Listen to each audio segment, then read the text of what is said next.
get a sense of yourself and go do some things on your own before you become a mother. Not saying it's bad if you don't. I didn't. So I didn't.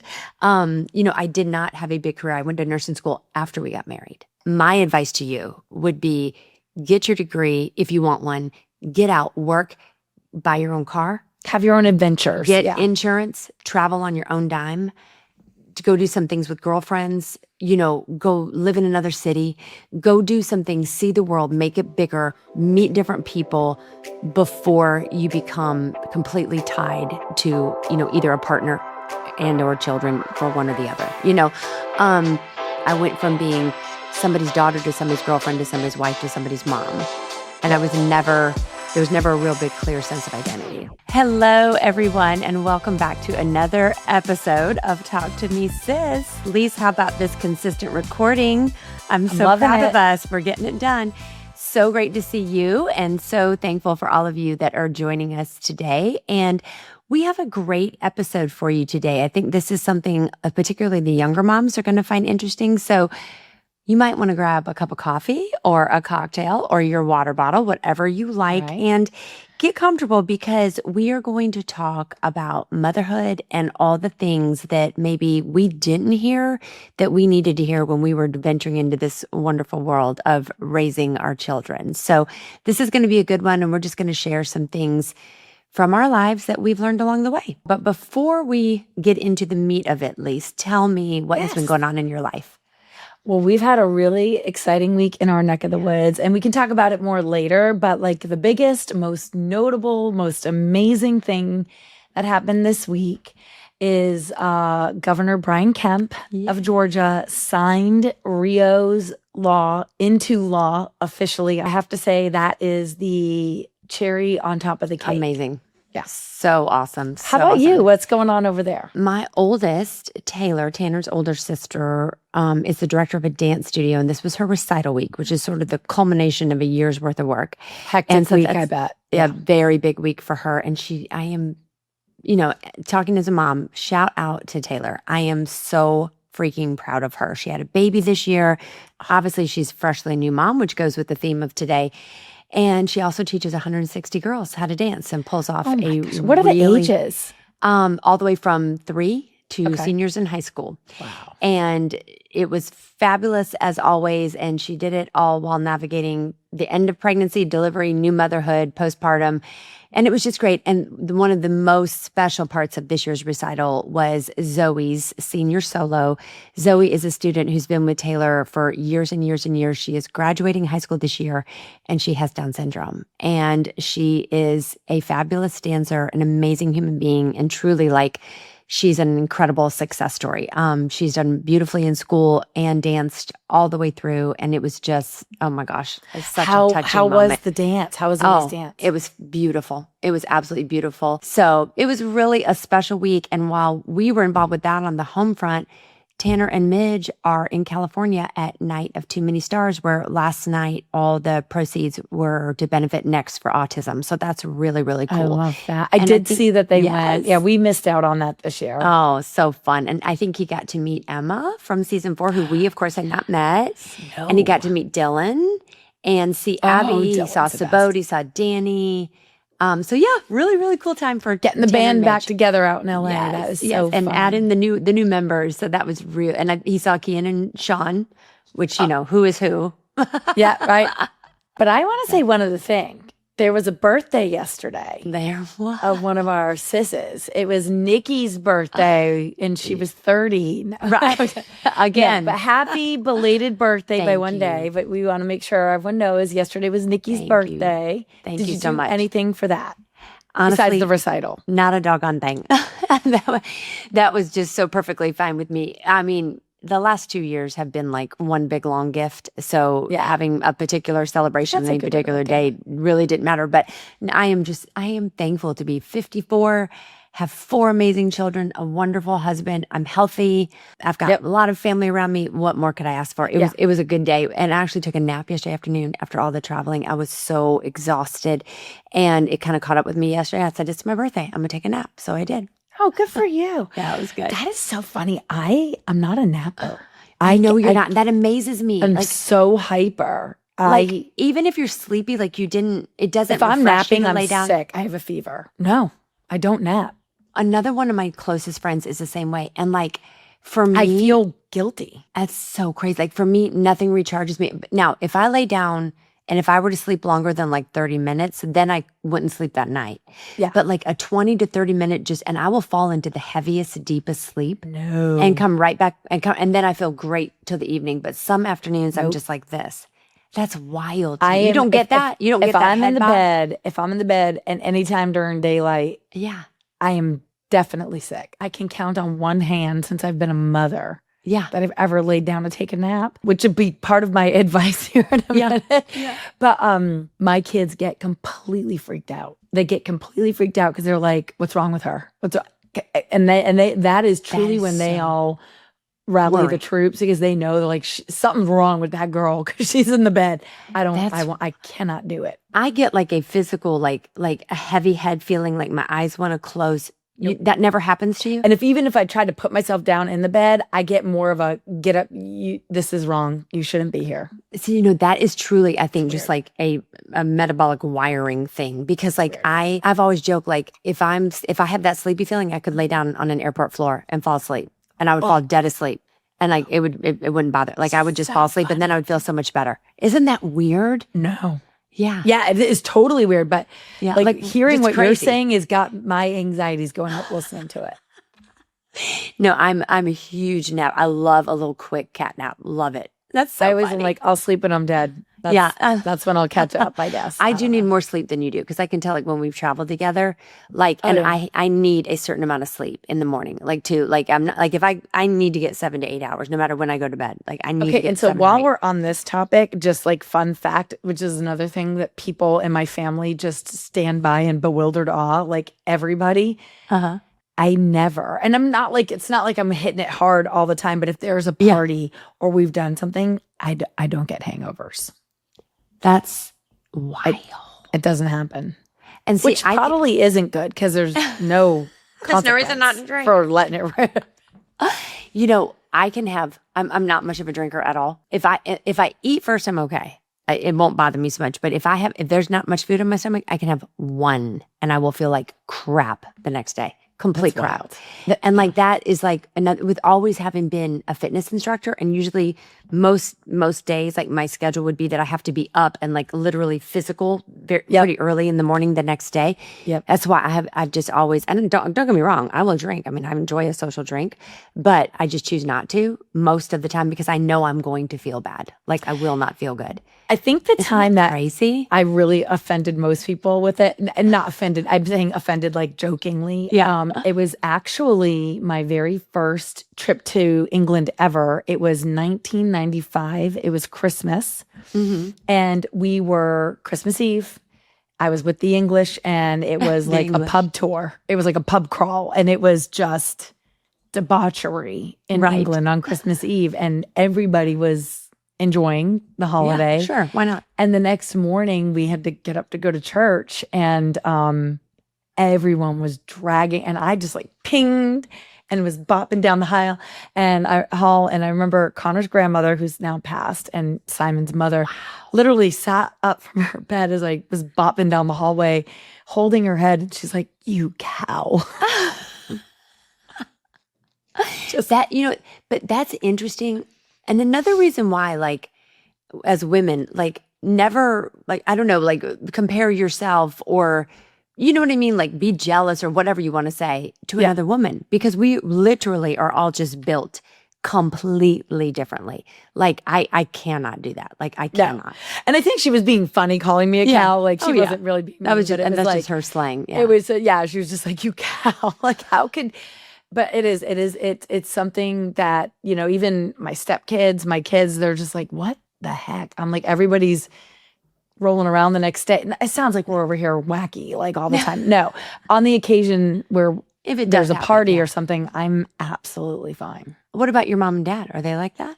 My dad's a recovering alcoholic, so he hasn't drunk in years. But I was really young when he was. I wouldn't have known. Yeah, I think my mom probably gets, I don't know. I think she would get a hangover. My mom doesn't drink a lot. I got you. now. No, it's just an But interesting fun fact. It's just an interesting fun fact. It's Yeah. weird. I won't nap and I don't get hangovers. It's Well, you know weird. what? Count your blessings, girl. You can party on and stay up all freaking day.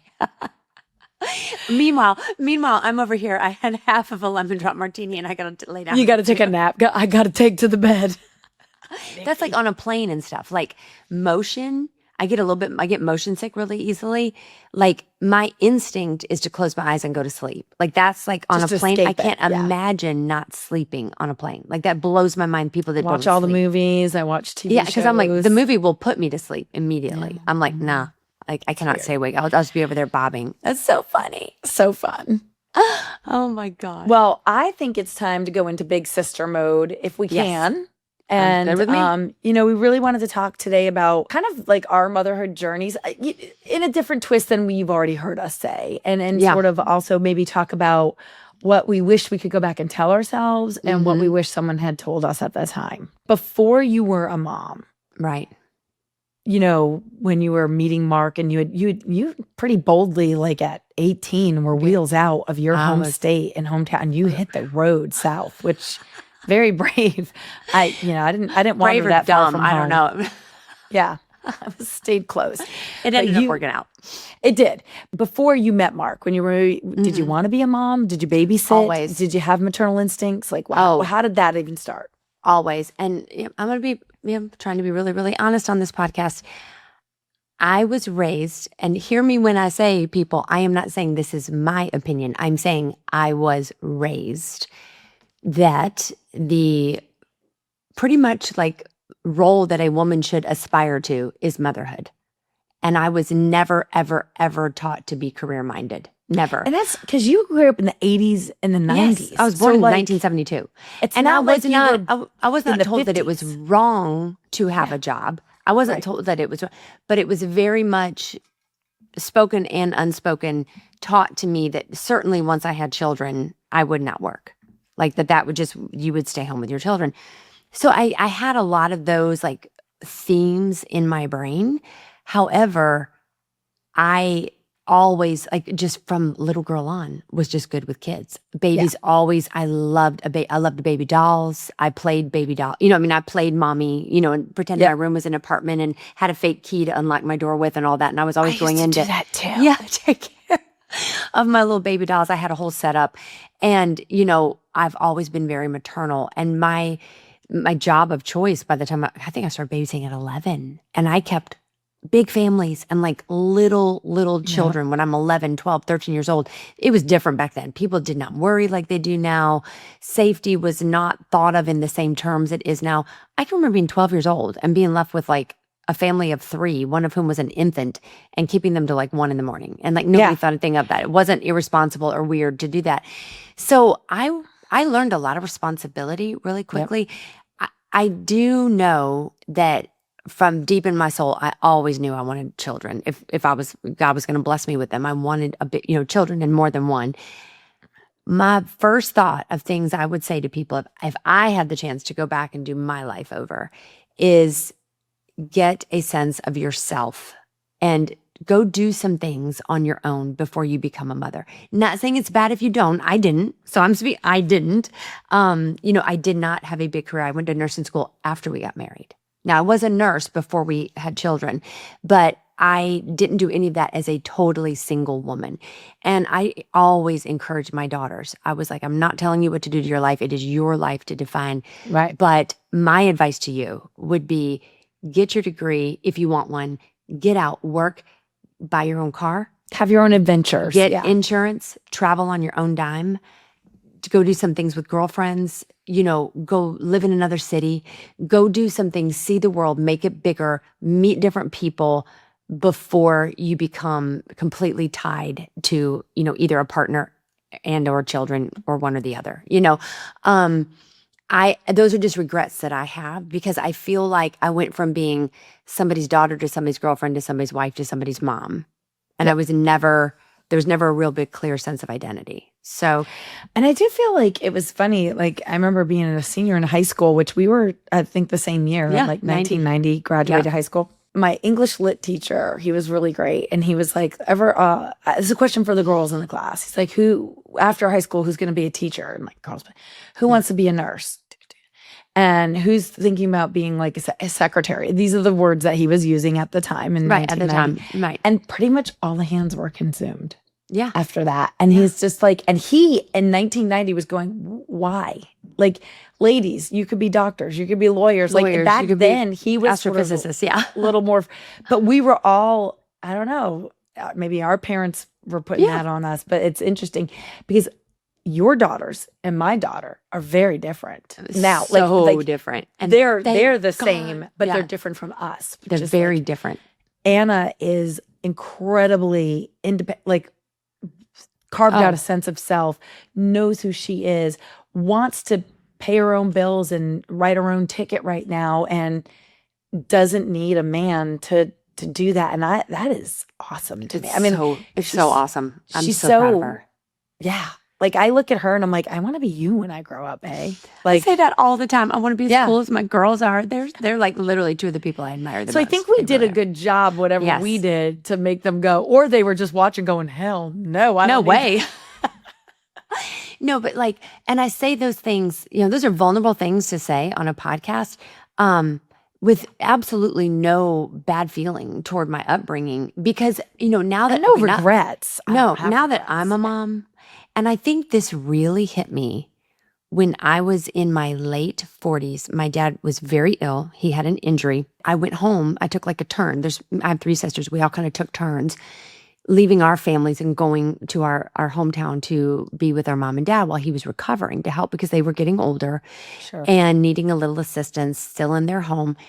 And it was the first time in maybe ever since I'd been married, that I had been up there just by myself, without Mark, without any of my children. So I was up there as an adult woman in her late 40s, but with them by myself as their daughter. And I don't know why that was the most healing trip for me, because I sincerely was able to look at them and be like, they're just people. Yeah. They're just people. Their marriage wasn't perfect. They stayed married a long time, of 64 years, I believe. And they pushed through a lot of hard things. And I just had this incredible realization while I was during that trip. They did the best they knew to do, and everything they did came from a place of love, and they genuinely believed. That doesn't always mean that it feels like a fit for each individual child. You know what I mean? Like a parenting style doesn't always work for each kid, and maybe it wasn't the most satisfying experience for me all the time. But I just had this real sense of, it was their first time through life too. I was going to say, that is a line my daughter has recently gifted me. And I thought, thank you for saying, I mean, it's funny you say it like that, because Anna recently just said something, because, I've, made mistakes. Obviously, we all have parenting mistakes along the way. And there's times now, especially now, where I look back and I think, especially with Anna, I relied on her as a child coming up, because she had her act together. I did in that my with Taylor. mom lens. Mm-hmm. She was getting her homework done. Yep. She was smart. She had some friends. She was dependable. She was sort of like my little rock in raising these 4 children. Not like the boys were train wrecks. They were just needing a little bit more in different areas. She needed what appeared to me less physical support. Mm-hmm. Where Lise missed the boat was that she probably needed me a little more, but she was just getting on with it because she saw what I was handling. Yep. And looking back now, I feel some kind of way about it. And she recently said, I've come to the realization, it's your first time doing life too. Yeah. I thought, oh, what a gift for her to give you. A little bit off of me. Yeah, what a gift for her to give you. But I think the first thing I would say to younger women who have not had their children yet, I know we all fall in love at different times. Things hit you when you don't expect them, and sometimes they don't go in the order you plan. But if you're kind of planning it, I genuinely wish that I had more life experience as an independent woman on my own, and had really worked harder on developing a sense of identity, because I feel like I have really done that in the last 10 years, but I had to do it post motherhood. I had to figure myself out, take some chances, redefine myself, really look deep. with the add-ons of being the obligations of wife and motherhood, if that makes sense. Totally does. Totally. Yeah. And it's harder. It's harder to do it then. It's easier. And I think it makes you a better partner if you come in more clear-headed about who you are and what you want and what your interests are and what you want to do on your own terms. It makes you a better, more supportive, more powerful partner to whoever you end up partnering with. You know what I mean? Yeah. I wish I had that. I think I depended too heavily on Mark at the beginning because I was just young. And I just didn't know a lot. So, but what about you? What do you look back and think about? No, well, I definitely always wanted kids like you. I was like nannying, dog I did sitting. too. I was like animals, kid, my kryptonite. If I was like Superman walking around, my kryptonite wouldn't be this like mineral. My kryptonite literally is senior citizens, children, and animals. Like it's kind of even a joke at where I used to work. If a young couple comes in and I was in sales to buy something like a countertop from me and they had a cute baby, I would create a line item on their quote that said cute baby discount. Like I would just 5% off because your kid's cute. And if you were a senior citizen, they were getting something free, a free sink. I don't know. So, but yes, the answer is I always wanted children. That's why on my particular journey, my infertility struggles was so hard. Hit really, really hard for me. And again, worked out for me with the 4 kids. But yeah, I always do that. And I think I look back and when Connor was put into my arms, I remember feeling like he was this perfect blank page, blank slate without one bad blot of ink that would be bad on it. He was just this perfect little slate. And I did this to myself. I felt this overwhelming, like, I must keep it pristine. I must not. Nothing can touch it ever. Nothing can hurt this person is not realistic. It's not. And then you go home and like real life hits. So I wish I was so hard on myself as a new mom. I had this, I wanted everything perfect and, to go to my I don't nap thing. Yeah. I wish I had been smarter about that because you're very sleep deprived in the beginning. Oh, so sleep deprived. And the one piece of advice I heard all the time is sleep when he sleeps. Yeah, and you sleep when he sleeps because they're not giving out medals for this stuff. So go to sleep when he sleeps. Yeah. And sure enough, I didn't do that. I was doing laundry. I was doing dishes. So do as I say, not as I do. Not as you did. I especially in those very sleep deprived early days, do that. And then, it let people help. Like my mother-in-law would, I know sometimes dynamics between mother-in-laws and daughter-in-laws can be different than if it's your mom coming over. I felt very comfortable with my mom doing anything in my house. And I remember when my mother-in-law would come over, she definitely always felt like she had to ask permission. And I think I finally got to a place I'm like, please just do it. Like, I don't care what you do. I don't care how you load the dishwasher. Like, it's not that deep. So I would, especially in the very early days, sleep when they sleep. I wish I did that. And then also just let people help you. And I love what you said. You're going to have plenty of time to do it alone. Yeah, don't be so hard on yourself because that's one thing.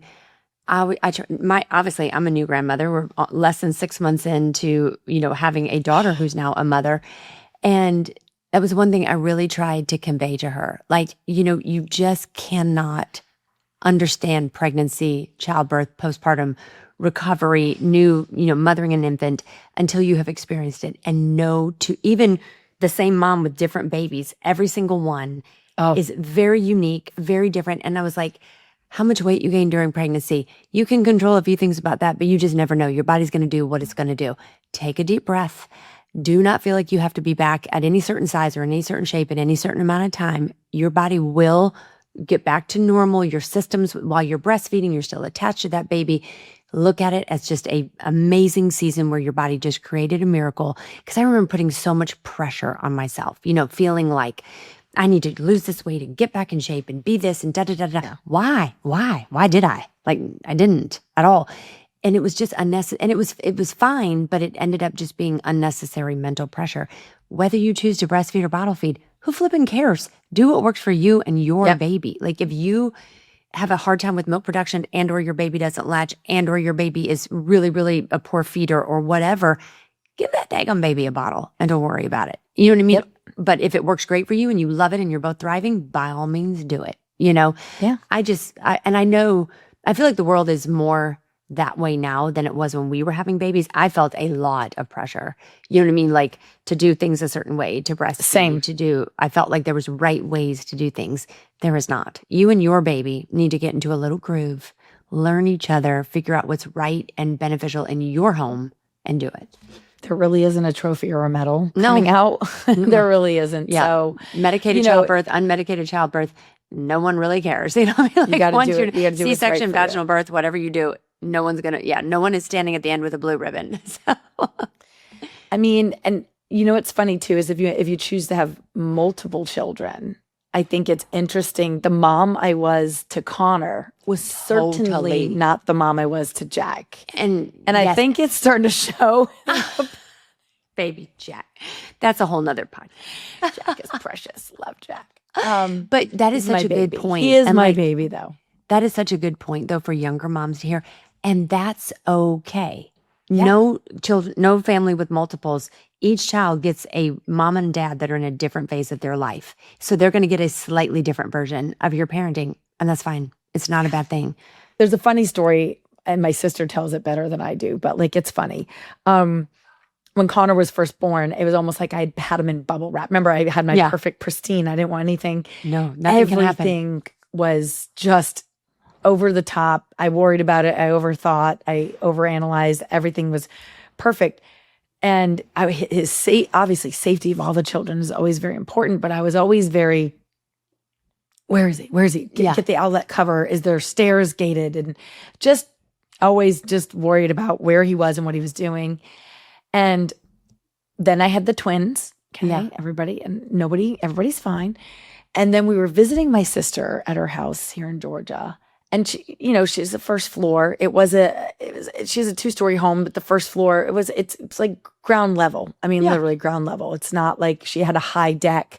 It wasn't like she's up on some hill and the first floor was elevated. Raised or whatever. It's pretty much a ground level first floor. Right.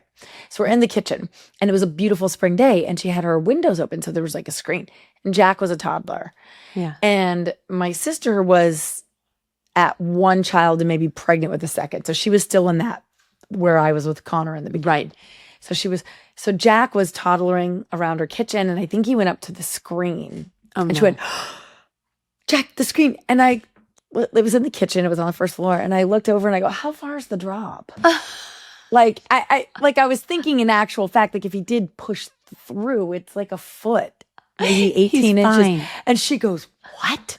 She goes, what did you just say? And I was like, well, how far is the drop? I mean, like, is he really? Bad. And she was hard. She goes, you would have never said that about never. Connor. And I was like, you're right. But then it was like, I think it was a funny moment to see the mellow in your parenting, Oh, we have always said that, like with Taylor, we were so like, her diaper bag matched her sippy cup, which matched her hair bow. You know what I mean? Like, and I wouldn't have left that. With Maverick, I was like, wait, is his diaper wet? Does he have a diaper on? I hope he does. Get him in the car seat. Somebody throw him in the car. We got to go. Somebody's got practice. And he is the nicest, most laid back, most congenial, easiest guy in the world. I mean, couldn't be more pleasant. And literally was along for the ride with the other three's crazy schedules and just had to roll with it and never, I mean, I can remember so vividly, and these are little moments for younger moms too, that really do mean something. I can remember nursing him in the middle of the night. And that was like the only time I was ever alone with him. Yeah. That was the only time that I was ever like genuinely undistracted, could really like just stare at him. And I remember thinking in my mind, don't forget these moments. Like, don't forget these little moments and what he looks like. And because it was such a blur, because I had 3 others and we were in the height of therapy then. We were doing so many different things. So you're being really pulled. And my mind was in autism therapy mode all the time. And, Maverick was a big surprise. We weren't planning on having a newborn right then. And I just remember that. So I remember those nights. I can picture the rocking chair. I can picture pulling him into bed with me and thinking, this is the only time I have alone with him. And Taylor honestly mothered him a lot. Like when we started adding in bottles and stuff, she did a lot of that because I would be working with Tanner or picking somebody up or doing whatever. Wow. And she was old enough to handle him and be safe doing it. And I remember thinking, this really is just such a different ride. It is. And that, to the younger moms, don't feel guilty about that. Everybody's story is different. It's okay. They will turn out fine. But I think the youngest are kind of cool because of it. And then also when they get to their teenage years, the mellow or the exhaustion. I don't know which one it is. The mental exhaustion. Like my older kids would completely call me out a lot during Jack's high school years. Like we would have never been able to do that. Or if I had talked to you like that, oh my gosh, we would have never gotten away with that. We'd be in so much trouble. And I don't know, I'm like, I think my soul's broken. Yeah, I'm just exhausted. Like, I cannot deal with this anymore. Yeah. No, but you know what's funny though? I joke around all of this to say Jack is so self-sufficient. Right. And I joke, I this is the running joke. I say I could take Jack, plunk him in the middle of like Times Square, New York City, with nothing but the clothes on his back. Yep. And he would be back at my doorstep here in Georgia within 48 hours with a whole new outfit and probably $500 in cash.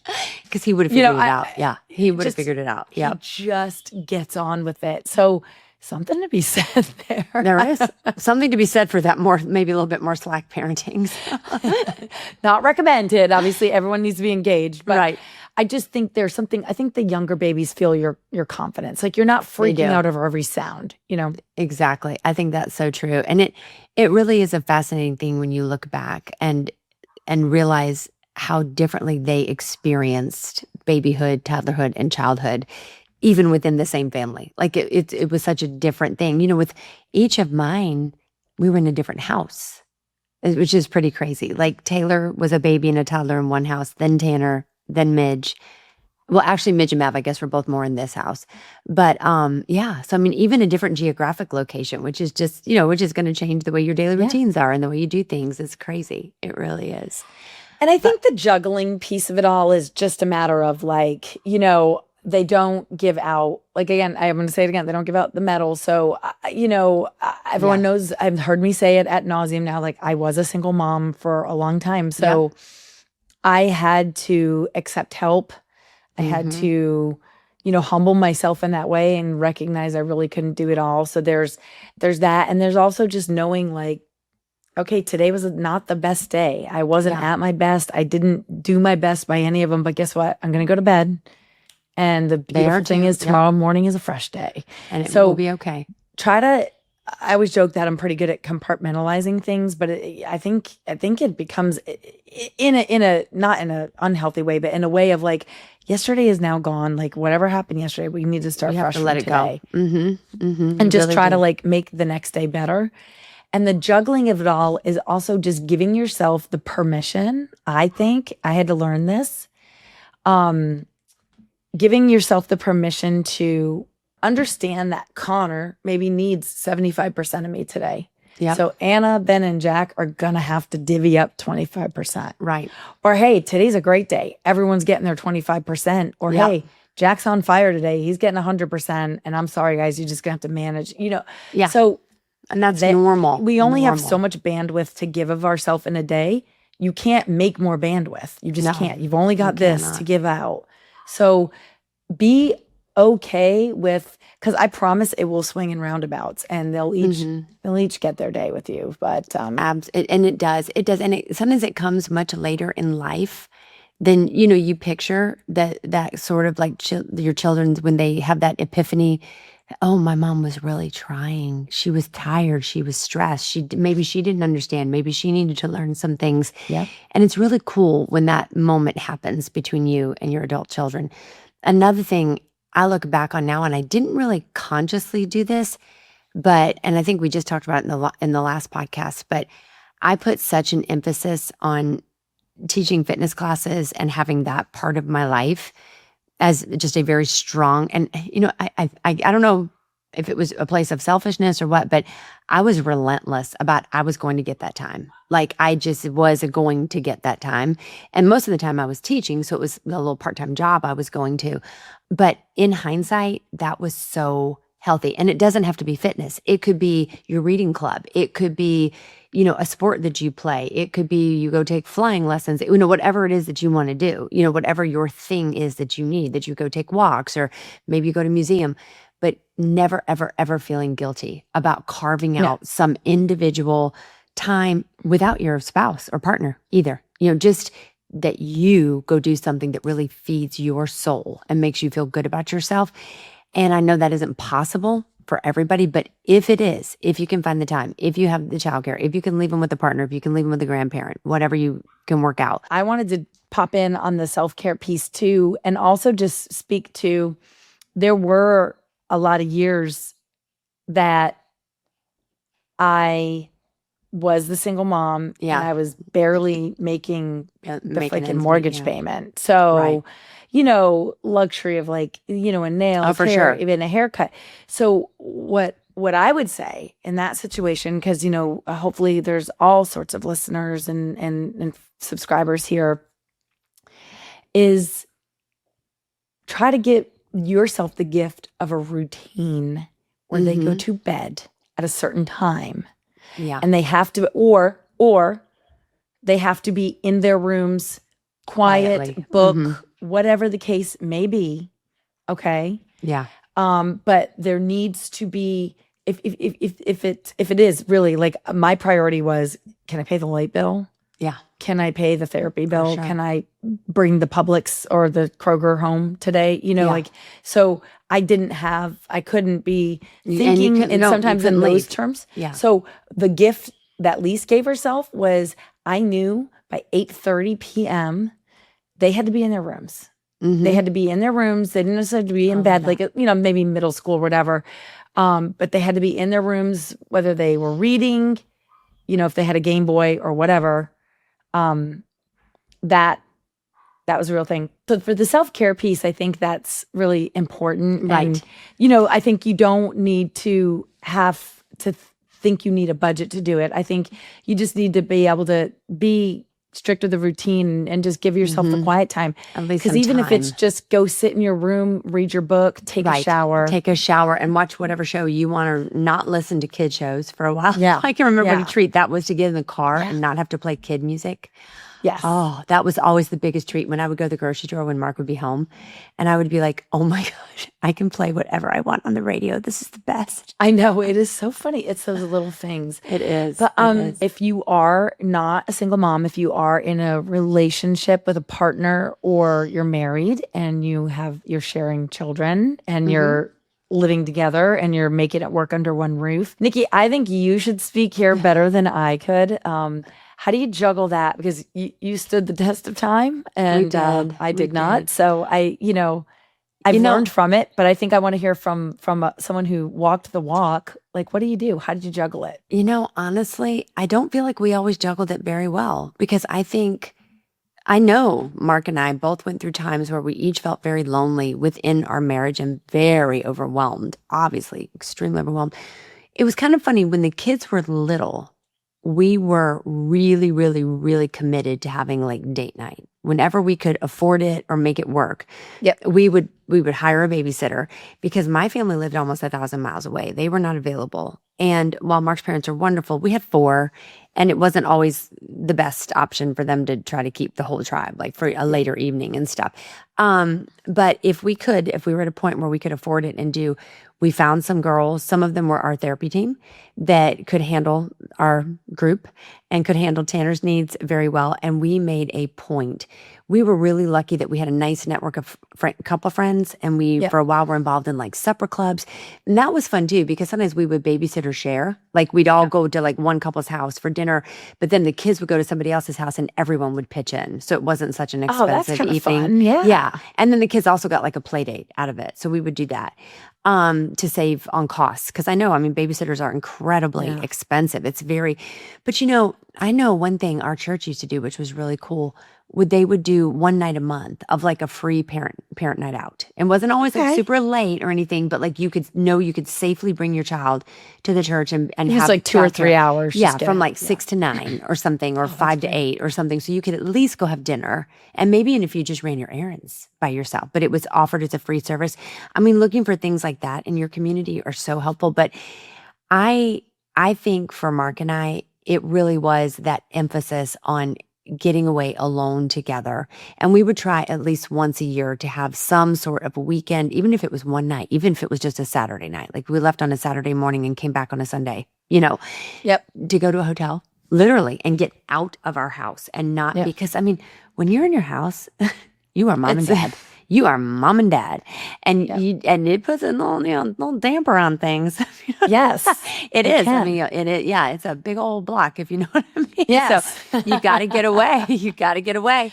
Real talk. We always talk about, hotel sex is better than home sex. So you got to go. You got to do what you got to do. And that was, again, something that we saved for and made a point to plan, whether it was on a birthday or an anniversary or whatever. And it helped. It really, really did. Well, you guys are still going strong. Still going. It did. Yeah. Still planning nights away. Yeah, although we're not mom and dad in our house anymore because we're empty nesters now. So that is a fun turnaround of the way things happen with life. Eventually, your house can be your hotel. So that's all. Yeah, right. Well, yeah, I'm not there yet. But, we gotta get something going for Connor, get him out the door. But he's ready to go too. But oh yeah, I was just really blessed with Mark that he just had this unwavering commitment. And just knew that he just was always very committed to being the leader and the provider for the family. And that was obviously that's a massive blessing. That is just that I'm so thankful for to this day. And shout out to him. That's just who he is at his core. This is my family. This is what the needs are in this family. I'm going to provide for them. And I realize 100,000,000%, not everybody has that. I know that. And I'm thankful for it every day. And I tried really hard to be a good teammate and to work in a really good partnership and be there to support what he was doing for us. So yeah, and it is a lot of also like probably the hardest part of being autism parents was that I think I was more guilty than him of wanting him to react to it like I was emotionally reacting to it. And he wasn't as emotional about it, but he was looking at things from a completely different lens. He was thinking about the logistics, and I have to provide what Tanner needs because that's how Mark showed love. I showed love with the day-to-day, and I was the one actually going to the therapy and researching and reading and talking and figuring out the different modalities and what was the best one and talking to teachers and looking at school opportunities. So I was more in the trenches of the day-to-day, and he was looking at like the long term, like how are we going to provide all the way through and hopefully, like we ended up in a college program, make all that possible, which left him less time to be as emotionally, and sometimes that was a really hard point between us. But I had a lot of really, really wise older friends who counseled me and said, you need to give your spouse some grace to let them experience this hard thing in the way that is true to them. And you have got to take the pressure off for him to feel what you feel. He doesn't feel what you feel. He's a different person. And it doesn't mean either one of you loves the child any less. It just means that you are experiencing the world differently through this very hard thing. And you have got to give him space to feel what he feels and not put pressure on him to necessarily, meet you right where you are, because he's not going to be able to and hold it all together. And, when you think about that, you're like, oh, wow, I would not want him to do it to me. So why was I going to do it to him? Yep. If that makes sense. That makes total sense. Did that make sense? That made a lot of sense. And I think it actually is making me think about kind of where things were starting to deteriorate for us. And, I can reflect now at 54, kind of like, right, what was going wrong, when I was like, in my mid 30s with my marriage. And I think there was a couple things at play. Like I was like you, I think I wanted, him to be in the trenches with me in a way he Yeah. couldn't, and I didn't give him that grace. Yeah. And I also, it was a two-way street, obviously, but I can look back and just think, I think I was probably a little immature, stubborn. Oh, me too. Ego got in the way, but that stuff, it's like, what is it? The 7 deadly sins. And, Connor, talks about them all the time. He has a really funny way. He likes to just like talk about the 7 deadly sins. But there were some things like, just like my selfish needs or feeling so, not even trying to be there for my partner in the way that I thought he needed. I was probably applying the way I wanted love to him, and it wasn't working. And I think that's what I was doing too, for sure, for a long time. And it definitely, but I think too, we let the 2 separate tracks, we let them just go. And go in different directions. We didn't pull it back together. I think we did try some date nights here and there, but then we went from a child diagnosed to these twins. And so it was a lot. We really weren't that an appealing of a family to babysit for. Then I had this 2-year-old, this newborn come along with Jack. So I can look back now and take ownership. I think there's a few pivotal moments, I think, of specific nights where maybe my husband at the time, the father of my children, was extending an olive branch to me in a low point. Yeah. And I was so wrapped up in my feelings, I dug in. And to be right, because being right made me be alone. Yeah, and I know exactly what you're saying. I know it's painful to have to look back and really kind of look at yourself and go, but you cannot, I can say it that way, I could not move forward and certainly not expect to go into another marriage. I wanted another shot at being a wife. When my marriage ended with Simon, I just had this overwhelming feeling of like, this can't be it for me. Like, I think I can be a good wife. A good partner. Yeah. And I was alone for 5 years and just thinking about, I really wanted a second shot at being a wife. But then that is also going to take a lot of looking inside and going, okay, what did I contribute for that to happen?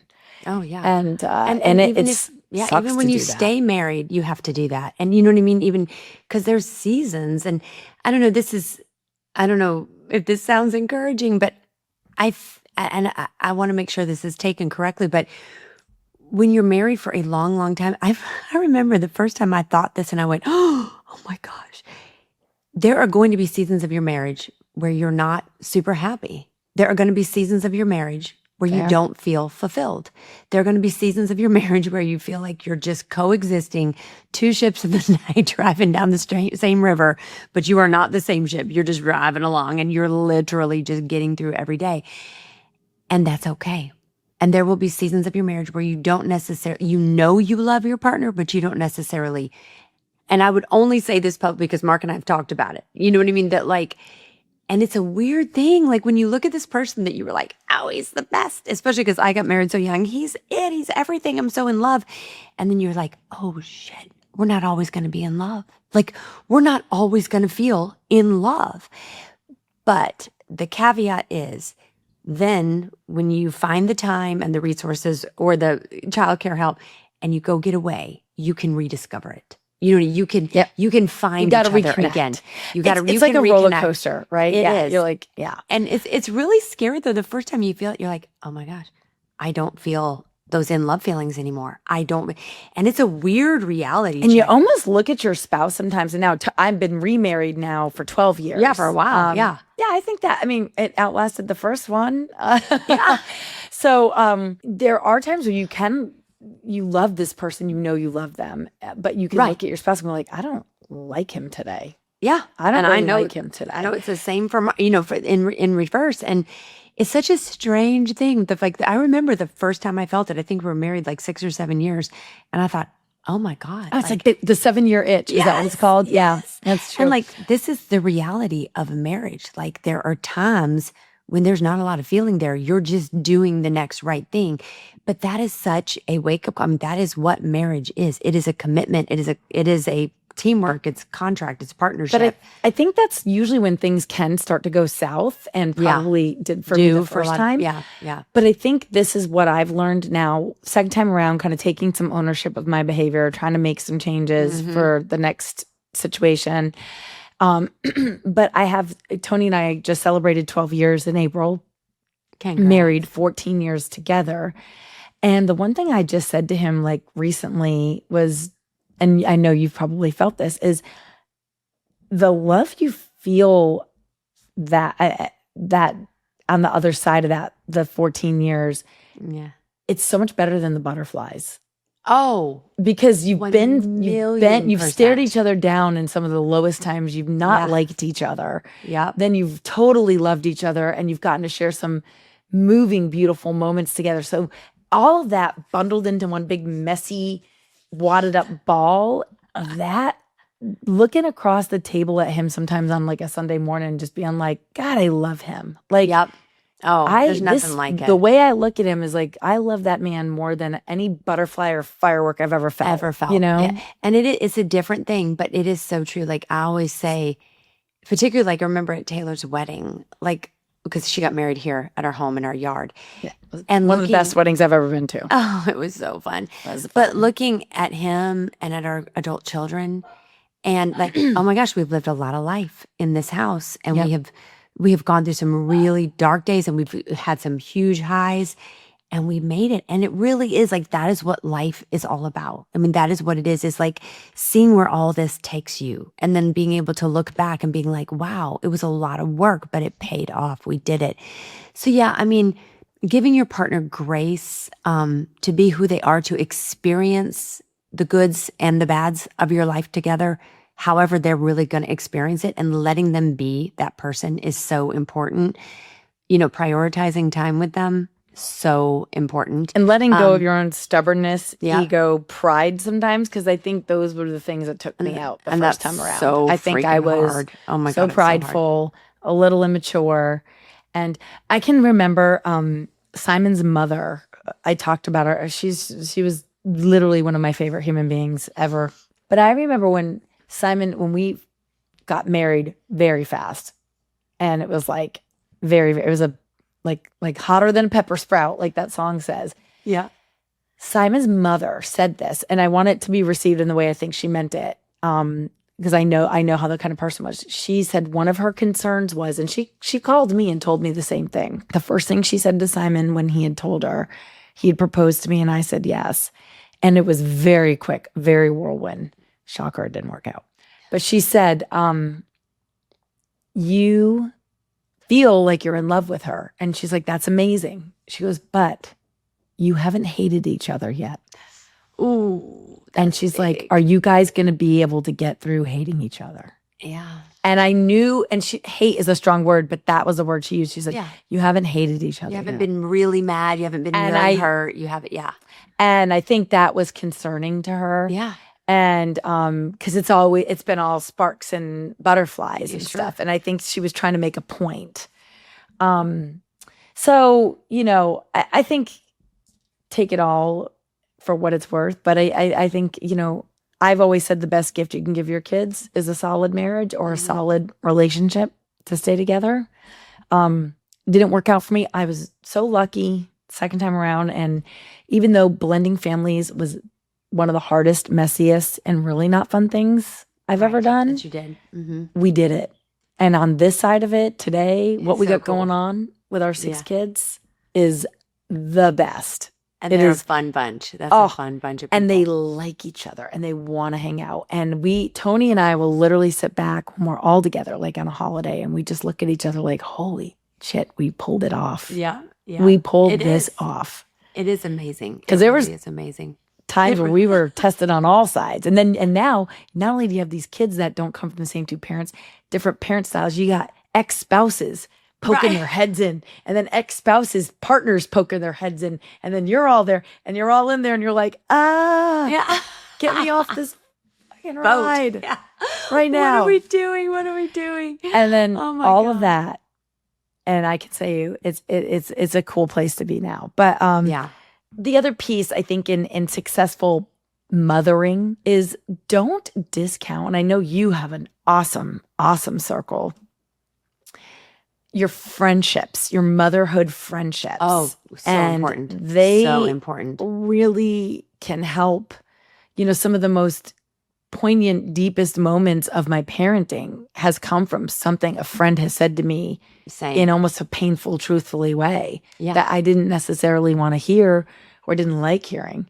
Yeah. But it really was the words I needed. So that is such a good point. I mean, your network of mom friends, oh my gosh. If you can even find, I didn't always have a huge group of friends, but like if you can even find one or two. Oh, yeah. Invaluable. I had a few, Lala for one, that I don't even know. If I paid her for every hour, she listened to me just talk and whine and vent and be confused and, be frustrated. She'd be a very rich woman if I could pay her for every hour she spent. And I'll never forget my friend Katrina when we were at a really, really, really low point. I mean, it just stands so clearly out in my mind with Tanner. And it felt like things were regressing. It felt like we were making no forward progress. And it just didn't seem like any of the therapies we were doing were helping at all. And it felt very stuck.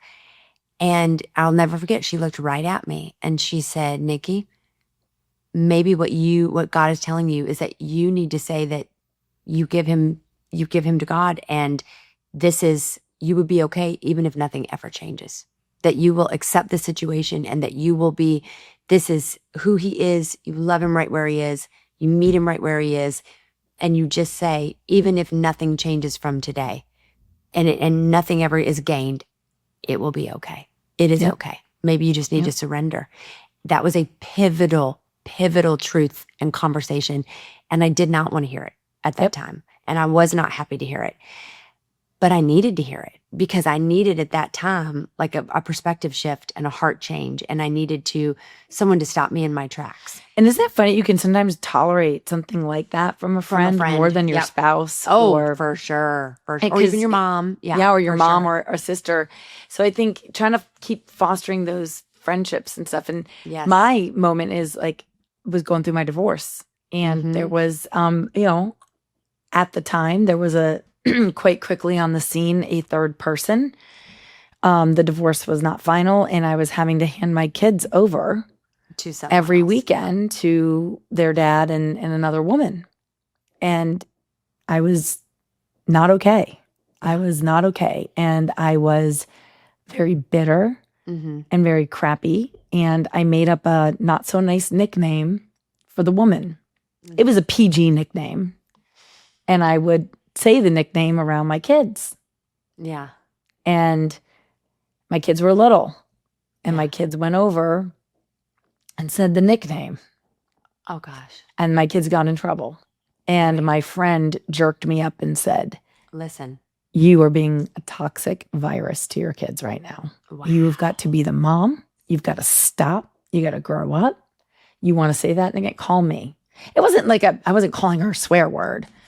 It was just a nickname based off of her name. It was very childish of me. But I showed that you were not happy about it. Yeah. No. And then it got to where I had to sit my kids down and I had to, based off of what my friend said to me, she was like, do you understand you're punishing your children by behaving like this? And I was so wrapped up in my own pain and anger that I was calling this woman this name. And so long story short, and I think it was even Connor, bless him. He was so sweet and he was truth serum. He's like, my mom says yours is your name. Whatever. And they all had to have silently, all had to go to timeout and it was bad. And so I ended up having to sit my kids down and go, you will make me more proud if you're good to her, if you're nice to her, if you behave, do what she says. Yeah. And I was literally choking on the words coming out of my mouth, but I had to do it. But it was the right thing to do. But it took a friend to jerk my butt up and go, stop. And so I think fostering good friendships, and I want to say good friendships because I've also seen this happen in my years. Some of the friends that the friends that I've had to keep close in my circle, unless you're being emotionally or physically abused. That's a different animal. I'm not saying that. I'm not saying that. Right. But sometimes that's not the case. And there's friends who come in and they don't like your partner. And you've had them before and your partner comes in, but this is your person you're choosing. Friends that support your marriage, friends that champion huge, that. yeah. Because if you have a friend in there that's going to sabotage stuff, call them out. I've seen it happen. I've had a it's couple so of friends toxic, yeah. where they've had friends who don't like the spouse, and when my friend is mad at her husband, I will listen and I will like support her because she's in her anger.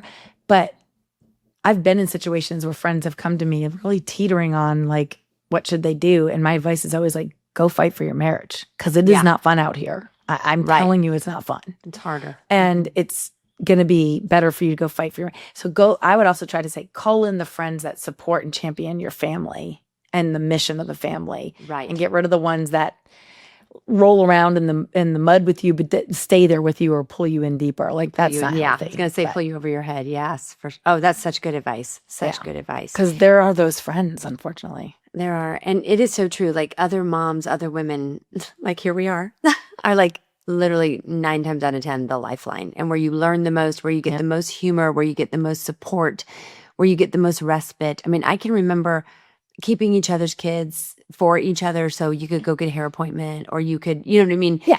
Go to the dentist and not have to have a car seat with you. You know what I mean? Do things like that.